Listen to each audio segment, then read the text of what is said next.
Salam sejahtera pemirsa CBN Indonesia dimanapun Anda berada. Senang sekali kita boleh bertemu kembali dalam acara pembacaan buku Yesus Nama di Atas Segala Nama, tulisan dari Nyonya Ellen G. White. Dan pada saat ini kita sudah memasuki halaman ke-226 dengan judul Hakim Segala yang Hidup. Dan saya undang pemirsa di rumah untuk kita boleh sama-sama membuka Alkitab kita di dalam 2 Korintus 5 ayat 10. Sebab kita semua harus menghadap tahta pengadilan Kristus, supaya setiap orang memperoleh apa yang patut diterimanya, sesuai dengan apa yang dilakukannya dalam hidupnya ini, baik ataupun jahat. Dan kita masuk dalam inti pembacaannya. Di bawah pengaruh setan, orang-orang Yahudi telah memilih seorang perampok dan seorang pembunuh sebagai ganti Kristus.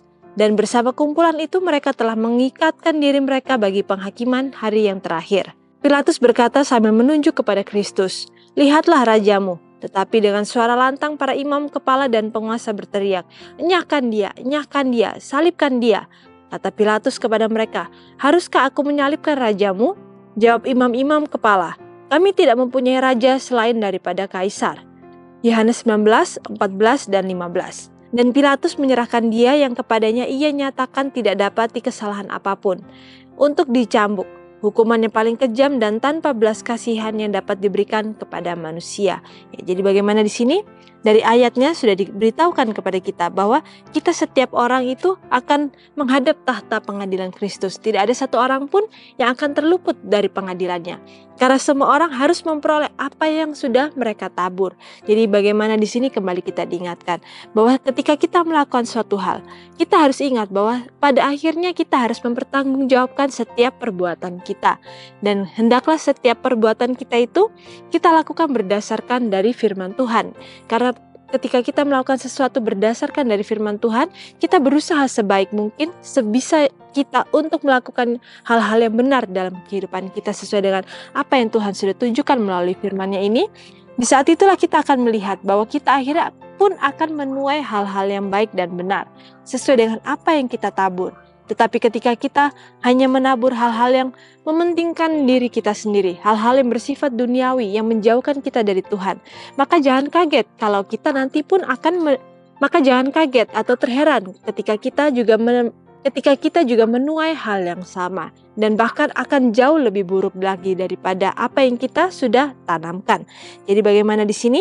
Kita tahu bahwa sama seperti orang-orang Yahudi pada zaman dahulu, orang-orang yang dikatakan mereka harusnya mempunyai kesempatan untuk mengerti nubuatan. Mereka harusnya mengerti siapa Tuhan yang sudah datang kepada mereka pada saat itu. Tetapi justru merekalah yang menolak setiap nubuatan itu karena apa yang mereka lihat itu tidak sesuai dengan apa yang mereka inginkan. Jadi bagaimana fakta itu tidak sesuai dengan apa yang mereka harapkan. Bahwa mereka menginginkan bahwa raja itu datang di dunia ini, mereka akan menjadi raja yang luar biasa. Tetapi yang datang ke dunia ini justru Tuhan yang menjelma menjadi seorang manusia yang mengambil kedudukan yang sangat rendah. Kita tahu bahwa Yesus pun memilih untuk dilahirkan sebagai seorang anak yang dalam kehidupan sangat berkekurangan. Bahkan dalam kehidupannya kita tahu bahwa Yesus sendiri lahir di dalam kandang binatang. Dan bahkan juga dikatakan sepanjang hidupnya Yesus mengatakan, untuk alas kepalanya pun ia tidak miliki. Jadi bagaimana kita bisa melihat bahwa kehidupan Yesus itu adalah sebuah kehidupan pengembara yang sangat jauh berbeda dengan apa yang diharapkan oleh orang-orang Israel pada zaman dahulu. Dan disitulah dikatakan di bawah pengaruh setan itu pula dikatakan bahwa orang-orang yang seharusnya menerima Yesus sebagai raja dan juru selamat mereka, tetapi justru merekalah yang menyalibkan dia. Dan di saat itulah juga mereka mempunyai pilihan untuk mengikuti kebenaran itu. Tetapi kebenaran yang sudah ada itu mereka abaikan dan mereka lebih memilih untuk mengikuti apa kata hati mereka, apa yang ego mereka tuju dalam kehidupan mereka masing-masing. Dan di sini juga dikatakan bahwa sampai Pilatus pun mengatakan, "Haruskah aku menyalibkan rajamu yang didapati tidak ada kesalahan apapun?" Tetapi mereka justru memilih untuk mengenyahkan dia, menyalibkan dia. Yang mereka juga ketahui bahwa tidak ada satupun dosa yang dilakukan oleh Yesus sendiri. Jadi bagaimana di sini? Kita bisa lihat bahwa ketika setan sudah menguasai dunia, maka suatu hal yang benar pun akhirnya akan salah di hadapan orang banyak. Dan orang banyak itu akan memilih untuk menghilangkan sesuatu hal yang justru akan mengusik hati mereka, bahwa mereka akhirnya terbukti mereka melakukan sebuah kesalahan, dan akhirnya kebenaran itulah yang akan disingkirkan karena mereka menyukai kegelapan tersebut. Jadi bagaimana di sini juga menjadikan pelajaran bagi kita Ketika kita melakukan perbuatan yang baik dan benar, janganlah kita selalu berusaha atau menginginkan bahwa itu akhirnya akan berimbas baik kepada diri kita. Tetapi justru mungkin dalam kehidupan kita ketika kita melakukan sebuah kebenaran, justru setan akan menggunakan orang-orang yang tidak menyukai kebenaran itu untuk memusnahkan atau menyerang orang-orang yang berbuat baik dan benar tersebut. Tetapi kita jangan berputus asa, karena sama seperti firman Tuhan, Yesus sudah mengatakan bahwa ketika Yesus pun diperlakukan sama seperti itu, maka anak-anaknya pun mungkin tidak akan terlepas dari hal-hal tersebut. Tetapi yang kita harus ingat bahwa ketika kita mengalami pencobaan seperti itu, Yesus selalu ada bersama-sama dengan kita. Jadi bagaimana Ia tidak pernah meninggalkan kita dalam situasi yang terburuk sekalipun dalam kehidupan kita. Dan di sini juga dikatakan bahwa tetapi dia yang tunduk kepada penghinaan dan penderitaan salib di dunia ini, di dewan Tuhan mendapatkan upah penuh dan mewarisi tahta yang diakui oleh seluruh semesta sebagai Raja orang-orang kudus. Dia menyelesaikan pekerjaan keselamatan dan dia telah menunjukkan kepada dunia yang tidak jatuh dan kepada keluarga surgawi bahwa pekerjaan yang telah dia mulai dapat dia selesaikan. Jadi bagaimana di sini? Kita tahu bahwa Yesus itu adalah Alfa dan Omega. Di saat ia sudah memulai suatu pekerjaan, bahkan ketika ia memulai pekerjaan, ia tahu bahwa penciptaan itu akan mengakibatkan kematian dirinya. Karena kita tahu bahwa setiap manusia yang diciptakan diberikan kebebasan untuk memilih, kuasa untuk memilih yang tidak bisa diganggu-gugat oleh siapapun. Dan ketika Yesus menciptakan dunia ini, maka manusia itu memiliki kesempatan untuk tidak mengikuti atau tidak menuruti apa yang hukum Tuhan sudah berikan. Dan di saat itulah dikatakan, ia harus menjadi juru selamat atau menyelesaikan bagian penebusan. Dan di saat itulah rencana penebusan akhirnya sudah dibuat. Tetapi Yesus dengan kasihnya yang luar biasa kepada segala ciptaannya itu, ia rela untuk memberikan dirinya, mati di kayu salib, untuk menyelesaikan misinya, yaitu menjadi perantara antara manusia yang sudah jatuh ke dalam dosa dengan Bapanya yang begitu suci. Dan akhirnya hal itu pun ia dapat selesaikan. Sekalipun ia harus melakukan begitu besar pengorbanan dalam hidupnya.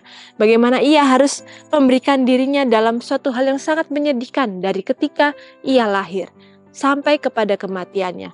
Mungkin tidak ada suatu hal yang baik yang ia bisa dapatkan untuk kepentingannya sendiri. Tetapi ia mau untuk menjalani hal-hal tersebut dengan penuh sukacita, dengan penuh kebergantungan kepada Bapanya. Ia tidak menginginkan suatu kenyamanan dalam kehidupannya. Sekalipun ia yang mempunyai kenyamanan di surga, tetapi ia pun rela untuk meninggalkan setiap kenyamanan itu hanya untuk memberikan kepada kita sebuah kesempatan. Baiklah, ketika kita sudah mengingat bahwa begitu besar kasih-Nya Tuhan dalam kehidupan kita, begitu besar pengorbanan yang ia sudah berikan dalam kehidupan kita, janganlah kita menyia-nyiakan setiap pengorbanan itu. Dan di sini juga dikatakan bahwa alam semesta surgawi dan dunia yang jatuh, baik orang-orang suci maupun orang-orang berdosa, akan mengakui bahwa Dia yang disalibkan adalah hakim segala yang hidup. Setiap mahkota yang diberikan kepada orang-orang kudus, milik yang maha tinggi, akan diberikan oleh tangan Kristus. Tangan yang dikutuk oleh para imam dan penguasa yang kejam untuk disalibkan. Tanda luka-luka itu akan menjadi seperti cahaya terang yang bersinar keluar dari tangannya. Kristuslah yang memberi manusia rahmat pertobatan. Jasa-jasanya diterima oleh Bapa atas nama setiap jiwa yang memungkinkan pembentukan keluarga Tuhan. Tangannya yang memar dan terluka sajalah yang dapat memberi mereka pengharapan atas kehidupan, hidup yang kekal. Waktu yang kusyuk akan menjadi hari keputusan terakhir. Jadi bukankah sangat penting bagi kita pribadi bahwa segala perbuatan kita adalah perbuatan-perbuatan yang benar? Begitu indah firman Tuhan mengatakan bahwa setiap orang yang mengikuti apa yang Tuhan sudah rancangkan, hukum-hukum Tuhan itu, dikatakan mereka akhirnya akan mendapatkan warisan itu. Mereka akan mendapatkan mahkota yang tertinggi yang Tuhan berikan melalui tangannya. Tetapi tangan yang memberikan mahkota ini dikatakan tangan yang penuh dengan luka. Tangan yang justru akhirnya dikatakan itu akan menjadi cahaya terang yang bersinar dan itu keluar dari tangannya. Bagaimana kita bisa lihat pengorbanan Yesus itu akhirnya akan terlukiskan, bahkan akan tetap sampai pada kesudahan nanti. Dan di sini juga dikatakan bahwa tangannya yang memar dan terluka itulah yang memberi kepada kita pengharapan atas kehidupan, yaitu hidup yang kekal. Jadi bagaimana sebuah pengorbanan yang luar biasa yang Tuhan sudah berikan bagi kehidupan kita. Bahkan di sini dikatakan waktu yang kusuk akan menjadi keputusan terakhir bagi kita. Jadi bukankah sangat penting bagi kita untuk melakukan hal-hal yang benar dalam kehidupan kita ketika kita mengetahui bahwa kita sudah hidup di akhir zaman. Jadi bagaimana panggilan ini hendaklah kita selalu sambut dengan sebuah kemauan untuk melakukan hal-hal yang lebih baik terbaik setiap hari. Sehingga setiap pengorbanan yang Tuhan sudah berikan tidak lalu begitu saja, tidak kita abaikan begitu saja, tapi kita mau sambut dengan melakukan yang terbaik untuk kemuliaan nama Tuhan. Dan di sini juga dikatakan renungkan lebih dalam. Bagaimana mungkin Yesus menjadi pengacara dan di saat yang sama adalah menjadi hakim saya? Dan mungkin kita tidak bisa mengerti bagaimana di saat yang sama Yesus menjadi pengacara saya dan di saat yang sama Yesus menjadi hakim saya. Tetapi sama seperti firman Tuhan sudah mengatakan bahwa hal tersebut akan terjadi. Ketika Tuhan yang menjadi hakim, Ia juga menjadi pembela kita. Dan di saat itulah hendaklah kita mempercayainya dengan iman dan mengaminkan setiap firman Tuhan ini sehingga tidak ada keraguan dalam kehidupan kita. Sehingga kita melihat firman Tuhan ini dan kita mau untuk menjadikan firman ini sebagai tuntunan dalam kehidupan kita. Untuk melakukan hal-hal yang terbaik yang bisa kita lakukan hari demi hari. Karena kita tahu bahwa tidak ada sesuatu yang instan yang bisa kita ubah dalam tabiat kita. Tetapi kemauan yang tekun setiap hari, yang mau untuk dipupuk terus-menerus, itulah yang akan menyelamatkan kita. Dan di samping itu, kasih Tuhanlah yang akan menyempurnakan setiap usaha kita. Dan sampai di sini acara pembacaan kita pada saat ini. Dan sampai bertemu kembali dalam acara pembacaan-pembacaannya selanjutnya. Dan salam sejahtera, Tuhan memberkati.